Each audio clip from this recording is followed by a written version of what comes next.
Hello dear student, आज हम start कर रहे हैं 11th क्लास की केमिस्ट्री का फर्स्ट टॉपिक है some basic concept of chemistry में से एटॉमिक मास।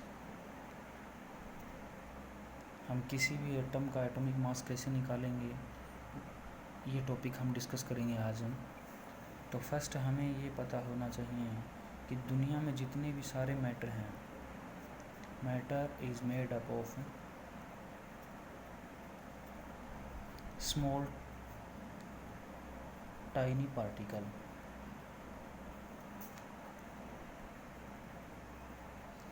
दुनिया में जितने भी सारे मैटर हैं वो एक छोटे छोटे पार्टिकल से मिलकर बने हुए हैं, दे आर कॉल्ड एटम।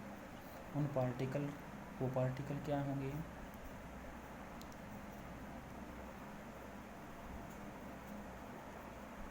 उन पार्टिकल को बोला जाता है एटम। तब एटम में हमें बेसिक चीज़ें कौन कौन सी होती हैं वो देखनी है। एटम में हमें बेसिक चीज़ें कौन कौन सी होंगी वो देखनी है। एटम किस किस से मिलकर बना होता है? एटम मिलकर के बना होता है, ये एटम का न्यूक्लियस है और ये इसके अराउंड क्या है, इलेक्ट्रॉन चक्कर काटता है। ठीक है, ये सर्कल है ये राउंड। अब ये इसमें न्यूक्लियस में होते हैं प्रोटॉन और न्यूट्रॉन। न्यूक्लियस में क्या होते हैं? प्रोटॉन और न्यूट्रॉन। तो हमें किसी भी एटम का मास निकालना है, तो एटम का मास निकालने के लिए हमें क्या करना होगा?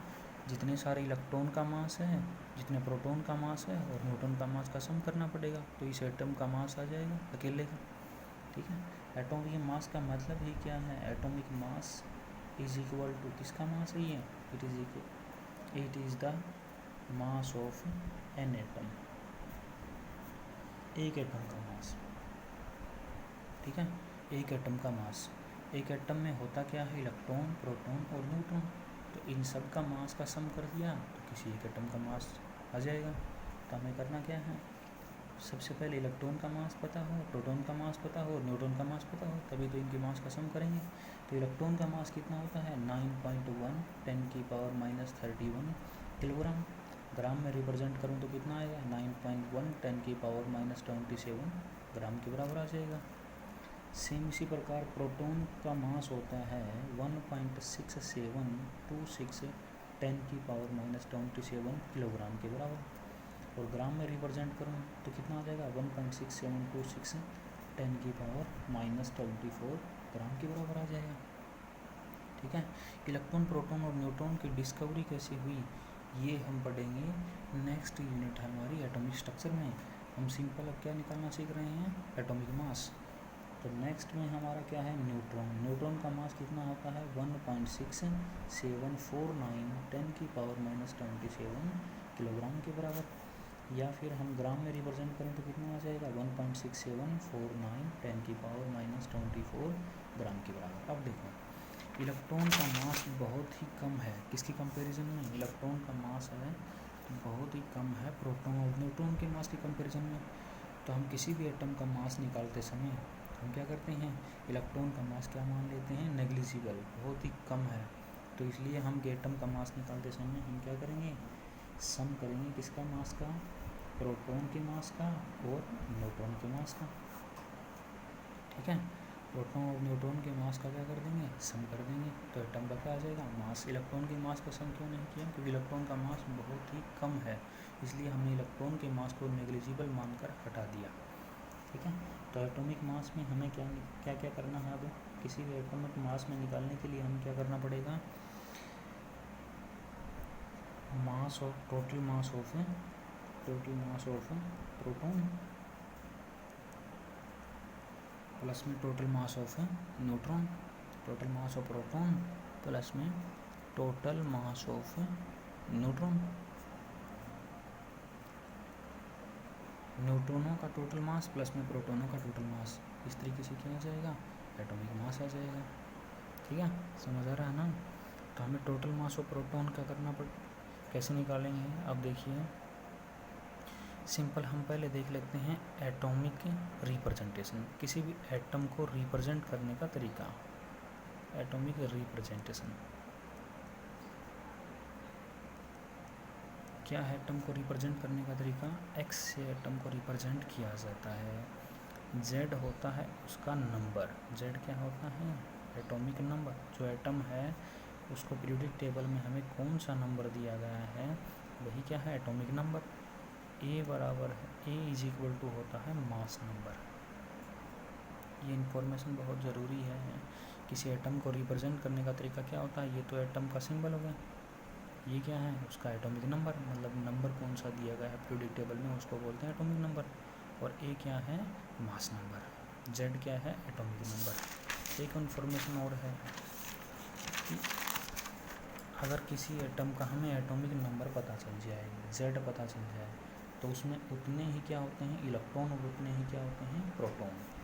एटॉमिक नंबर बराबर क्या होगा? Atomic number is equal to number of electron, number of electron और नंबर ऑफ प्रोटॉन। जिसमें जिस एटम का जितना नंबर होता है उसमें उतने ही इलेक्ट्रॉन होते हैं और उतने ही क्या होते हैं? प्रोटॉन। ठीक है, तो हमें किसी भी एटम के प्रोटॉनों का नंबर पता चल गया। कैसे पता चला? जिसका जितना नंबर उसमें उतने ही क्या होंगे? प्रोटॉन होंगे। ठीक है, तो न्यूट्रॉन। अब मास नंबर, अब देखते हैं मास नंबर। ये ए से हमने किसको रिप्रेजेंट किया था? मास नंबर को। अब देखिए मास नंबर किसके बराबर होता है? नंबर ऑफ न्यूट्रॉन प्लस में नंबर ऑफ प्रोटॉन।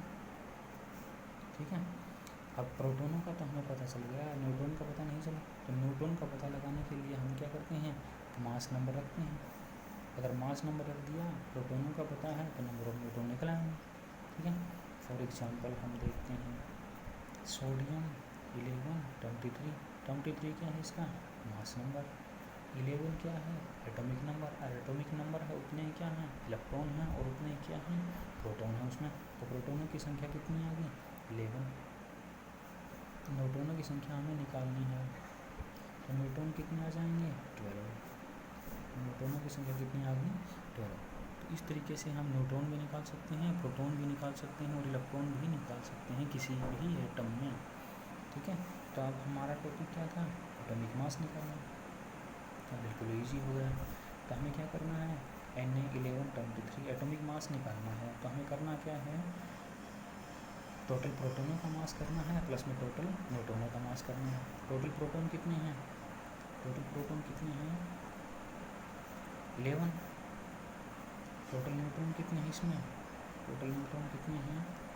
अभी हमने निकाला था, कितने हैं? 12। टोटल न्यूट्रॉन आ गए। एक प्रोटॉन का हम क्या करें?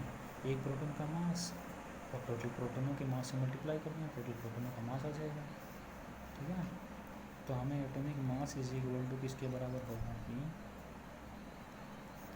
मास of one proton, mass of one proton into में total number of proton, total number of proton plus में mass of one neutron into में total number of neutron, total number of neutron. और एक proton का मास अभी हमने देखा था किसके बराबर है? अप्रोक्सीमेटली मैं मान लेता हूँ 1.66 10⁻⁻⁴ ग्राम के बराबर एक प्रोटॉन का मास। टोटल नंबर ऑफ प्रोटॉन कितने हैं इसमें? 11 प्लस एक न्यूट्रॉन का मास भी अप्रोक्सीमेटली कितना मान लेते हैं? 24 ग्राम के बराबर इंटू में टोटल न्यूट्रॉन कितने हैं? 12। अब देखो ये नंबर बहुत बड़ा हो रहा है, 1.66 10⁻⁻24 ग्राम। इसको हमने नाम दे दिया AMU के बराबर, 1 AMU। ठीक है, इस नंबर को हमने क्या नाम दे दिया? 1 AMU। तो कितना होगा? 11 AMU प्लस में ये भी AMU के बराबर है, ये कितना हो गया? 12 AMU। तो इस एटम का मास कितना आ गया? 23 AMU। इससे हमें क्या पता लग रहा है कि वे किसी भी एटम का मास निकालेंगे अकेले एटम का, तो किस में आएगा? AMU में। किसी भी एक एटम का मास निकालने में किस में आएगा? AMU में। फॉर एग्जांपल हमें हीलियम का मास निकालना है 24, तो प्रोटॉनों की संख्या कितनी है? 2, तो 2 AMU प्लस में न्यूट्रॉनों की संख्या इसमें से माइनस करेंगे तो कितनी हो जाएगी? 2, तो 2 AMU। तो हीलियम के एक एटम का मास कितना आ गया? 4 AMU। ठीक है, सकते हैं हम कुछ और आइटम ले लेते हैं C6 40